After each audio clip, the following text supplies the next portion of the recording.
Hello, नमस्कार. मी प्रिया स्वागत करते तुमचे पुन्हा एकदा आपल्या नवीन ब्लॉगमध्ये, प्रियाज लाईफस्टाईल या चॅनलमध्ये. तर कसे आहात तुम्ही सगळे?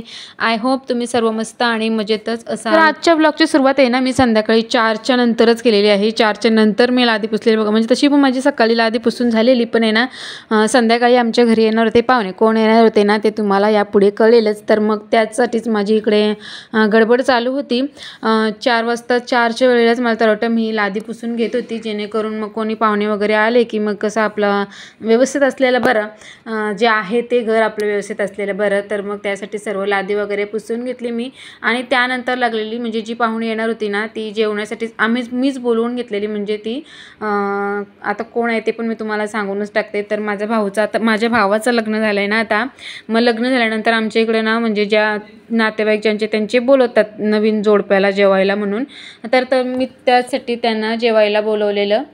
तर ते संध्याकाळी येणार होते. मग मला आता त्यांची जेवणाची तयारी म्हणजे करायची होती. तर मी इथं पहिल्यांदा भाकरींचं पीठ वगैरे घेतलं, जेणेकरून मग ते थंड होईपर्यंत मला दुसरं काहीतरी काम करता येईल. आणि मग ते मळून वगैरे ठेवलं ना की मग जेवण म्हणजे इकडं जेवणाची अर्धी तयारी तरी करून ठेवायची आणि मग त्यानंतर भाकरी करायला जायचं. तर असंच माझं इथं हल्ली चालू होतं. तर बघा पाण्याला उकळी पण आलेली. मग लगेचच पीठ वगैरे उकळवून घेतलं. आणि मला आहे ना जेवणातच बरंच काही म्हणजे थोडंच पण 3-4 प्रकारचे तरी मेनू बनवायचे होते. आता कोणाकोणाला काय वाटेल, म्हणजे बोलणार तर नाहीच कोण, पण मनात तरी कोणाला वाटेल की हिच्या भावाच्या लग्नाला आता इतके 3 महिने 4 महिने तरी झालेत, मे महिन्यात लग्न झालंय, मग अजूनपर्यंत मी जेवायला नव्हतं बोलवलं. तर असंच इकडं तिकडं त्यांचं जाणं येणं चालू होतं. आणि म्हटलं बोलू तितक्यात तर श्रावण महिना आणि गणपती वगैरे होते. तसं पण माझ्या भावाच्या आणि वहिनीच्या माझ्या घरी 1-2 फेऱ्या अगोदर झालेल्या गणपतीमध्ये पण आणि त्या अगोदर पण मी असं खास जेवायला करून कधी बोलवलंच नव्हतं. म्हणून म्हटलं आता 3-4 महिन्यांनी का होईना पण येऊ देत जेवायला. मीच बोलवून घेतलेलं आणि म्हणून ते येणार होते. तर बघा इथे मग भाकरींचं पीठ मी उकडवून घेतलं लगेचच. मला गरम पीठ काय मळता येत नाही, मला म्हणजे सवयच नाही ती गरम पीठ मळायची. काही येत ना लगेचच पीठ मळायला घेतात आणि मग नाहीच बाबा मला सवयच नाही. मग मी थोडा वेळ थंड होऊ देते, म्हणजे निदान 5-1 मिनटं तरी मी थंड होऊ देते आणि त्यानंतर पीठ मळून घेते. तर बघा 5-1 मिनिटांनी पीठ पण मी इतकं मळून घेतलेलं. भाकरी काही जास्त बनवायच्या नव्हत्या मला, कारण चिकन बिर्याणी पण म्हटलं भाकरी म्हणजे कमीच कराव्या. तर बघा इथं मग मी पीठ मळून ठेवलेलं. तोपर्यंत आई तिकडे मला चूल पेटवून देत होत्या. मग मी इकडे आहे ना मच्छी ही म्हणजे मॅरिनेट होण्यासाठी सर्व व्यवस्थित फ्राय करण्यासाठी तयार करून ठेवलेली. सर्व मीठ मसाला हळद लसूण वगैरे सर्व लावून. तर माझी तीच तयारी चालू होती. अगोदर आलं लसूण मिरचीची पेस्ट करून घेतली मी. मला मच्छीमध्ये बनवायची होती सुरमई मच्छी आणि पापलेट. मच्छी आहे ना मला जशी हवी होती तशी मिळाली नव्हती, कारण आहे ना जायलाच उशीर झालेला. सकाळी मच्छी एकदम फ्रेश आणि म्हणजे जशी हवी असते ना आपल्याला तशीच मिळते. आणि मला आहे ना जवळजवळ 2 ते 2:30 वाजलेले. मी 4च्या अगोदर सर्व सकाळची कामं वगैरे आवरून पनवेलला गेलेली. माझ्या वहिनीसाठी साडी, भावासाठी कपडे आणि हे मच्छी मटण वगैरे सर्व आणायचं होतं. मग मला आहे ना हे सर्व साडी वगैरे चॉईस करताना बराच वेळ गेला. मग मच्छीसाठी जायला मला 3 मला तर वाटतं वाजले असतील, 2:45-3 तरी वाजलेच असतील. मग त्यावेळेला ना मला मच्छी हवी तशी मिळाली नाही. मग म्हणजे बऱ्यापैकी होती सुरमईची मच्छी व्यवस्थित होती, पण आहे ना पापलेट मला म्हणजे छोटेच मिळाले, कारण आहे ना म्हणजे ती सर्व घेऊन वगैरे जातात ना ग्राहक. मग मला छोटेच पापलेट मिळालेले. तरी म्हटलं असू देत चला, छोटे का असत ना, एकदम पण छोटे नाहीत पण बऱ्यापैकी असं म्हटलं आहे ते बनवायचं थोडं सर्व. तर मग हीच दोन्ही मच्छींसाठी मी इथं सर्व मसाला रेडी करत होते. मी दोन्ही मच्छ्या फ्राय करायच्या होत्या मला आणि मटणाचा रस्सा आणि चिकन बिर्याणी असा आज काहीसा मेनू होता आणि भाकरी. तर माझी ना 4 ते संध्याकाळी 8:45 वाजेपर्यंत, 8:45 वाजलेलं मला जेवण हे सर्व बनवता आणि मग इतक्यातच लगेचच आलेली पाहुणे. बघा इथे आहे ना मी त्याच्यात मसाले, हळद, गरम मसाले, लिंबू आणि मीठ, आलं लसूण पेस्ट हे सर्व म्हणजे घेतलेलं आणि ते मिक्स करून घेतलेलं. मला आहे ना ही आलं लसूण आणि हे सर्व मसाल्यांची मेन म्हणजे हातांना एलर्जी ही जेव्हा झाले ना, मी भाकरींचं पीठ भाकरी करायच्या अगोदरच हे करायला घेतलेलं, कारण आहे ना भाकरींचं पीठ मळता मग तेवढा हातांना तिखटपणा राहत नाही. तरी पण भाकरी झाल्यावर सुद्धा माझ्या हातांची आग होत होती. मला आहे ना आलं लसूणची पेस्ट आणि मसाले त्याच्यात मिक्स करून आलू वड्या बनवायच्या झाल्या किंवा काही एक असं बनवायचं झालं ना ह्या मिश्रणाचं, किंवा माझ्या हातांना आगच होते.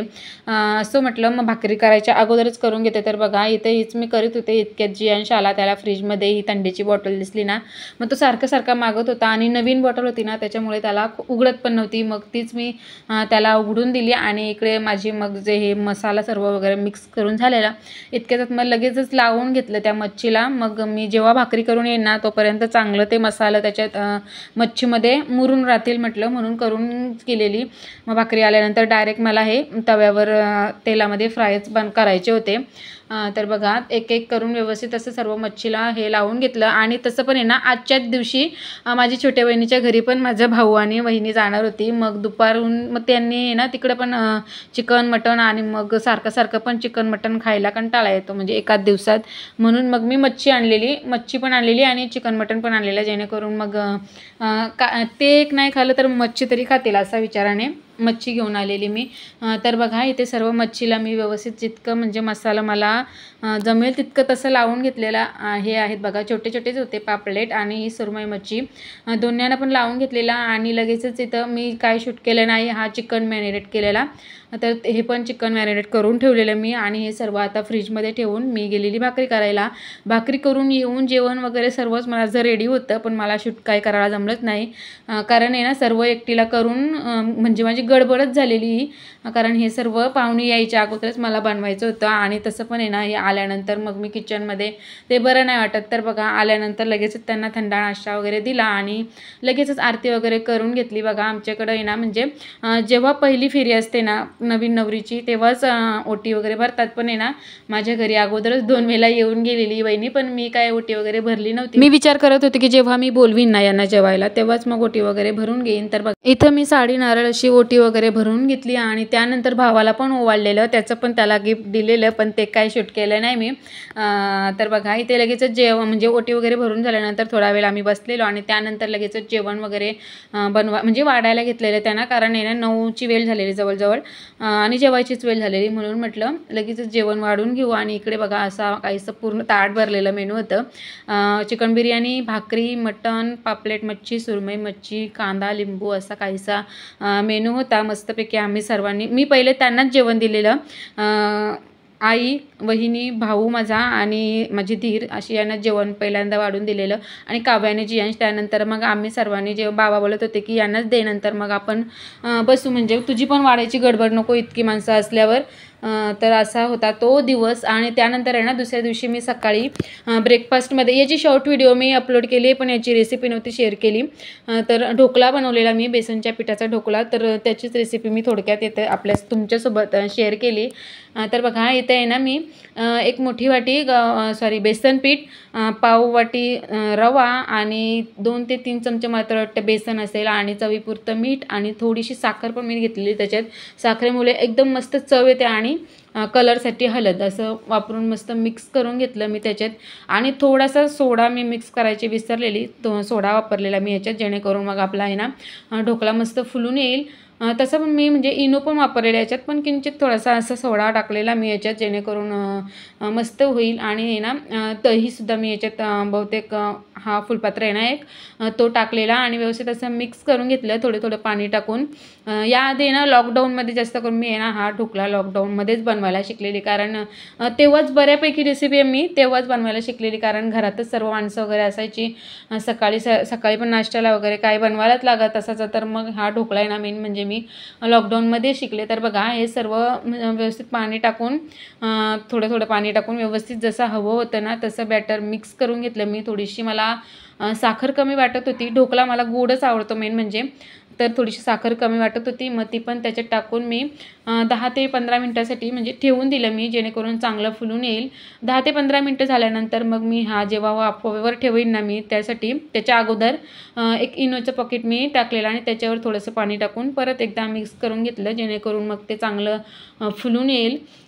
त्यानंतर आहे ना म्हणजे दुसऱ्या पातेल्यात मी ठेवलेला वाफेवर, याच पातेल्यात नव्हतं ठेवलं, पहिल्या त्या पातेल्याला मी व्यवस्थित तेल वगैरे लावून हे मिश्रण सर्व त्या पातेल्यात टाकून वाफेवर ठेवून दिलेलं. या दिवशी ना, ज्या दिवशी मी हा ढोकळा बनवलेला त्या दिवशी माझी तब्येतच बरोबर नव्हती आणि मला आहे ना ढोकळाच खायची इच्छा झालेली आणि तसं पण आमच्या गावात वगैरे काय मिळत नाही अशा वस्ती, म्हणून म्हटलं हा करता करता माझा मूड पण जरा फ्रेश होईल आणि खाल्ल्यानंतर अजूनच फ्रेश होईल. तर बघा इथे या पातेल्यात मी दुसऱ्या पातेल्यात काढून इथे गॅसवरच पातेल्यात म्हणजे वाफेवर ठेवून दिलेलं मी.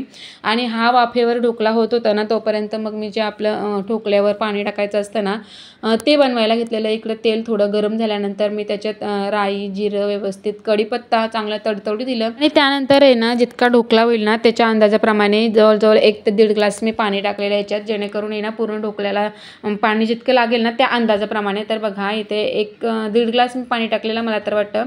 आणि त्यानंतर मग त्याच्यात चवीप्रमाणे मीठ आणि थोडी साखर या पाण्यात पण टाकलेली मी, जेणेकरून मग अजून चांगली चव येईल. मला तर वाटतं मी आहे ना या फोडणीमध्ये मिरची नव्हती टाकली, विसरलेली मी. मिरची टाकली असती ना मग असा तिखट गोड असा मस्त टेस्ट आली असती ढोकळ्याला.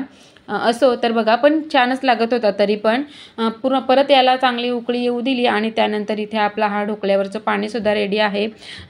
जवळजवळ मला आहे ना ढोकळा शिजण्यासाठी अर्धा तास लागलेला ढोकळा आणि हे पाणी तयार करायसाठी. तर बघा इथे आपला ढोकळा पण रेडी आहे. थोडा थंड करू दिला मी आणि त्यानंतर आहे ना तेल लावलेलं, त्याच्यामुळे काय म्हणजे सुरीची पण तशी गरज नव्हती, पण तरी पण मी साधारण अशी फिरवून घेतली. आणि इकडे बघा आपला मस्तपैकी ढोकळा तयार आहे आणि मस्त स्पंजी स्पंजी झालेला आणि टेस्ट पण खूप छान झाली. सकाळी सकाळी ब्रेकफास्टसाठी किंवा संध्याकाळी चहाच्या वेळेला सुद्धा आपण कधी हा पटकन अर्धा तासात होऊन जातो. तर बघा उशीरच कशाला, लगेचच कट करून घेतला आणि जो पाणी तयार करून ठेवलेला ना तो पण त्याच्यावर टाकून व्यवस्थित असं सर्व मुलांना वगैरे देऊन दिलेला मी आणि मग मी पण खाल्लेला. मस्तच खूपच छान टेस्ट आलेली आहे. तुम्ही पण याच पद्धतीने बनवता का मला कमेंट करून नक्कीच कळवा. आणि कशी वाटली तुम्हाला माझी ही रेसिपी आणि आजचा व्लॉग मला कमेंट करून नक्कीच कळवा. चला तर मग मी हा व्हिडिओ इथेच एंड करते. भेटू नेक्स्ट व्हिडिओमध्ये. तोपर्यंत काळजी घ्या, मस्त राहा आणि बाय बाय.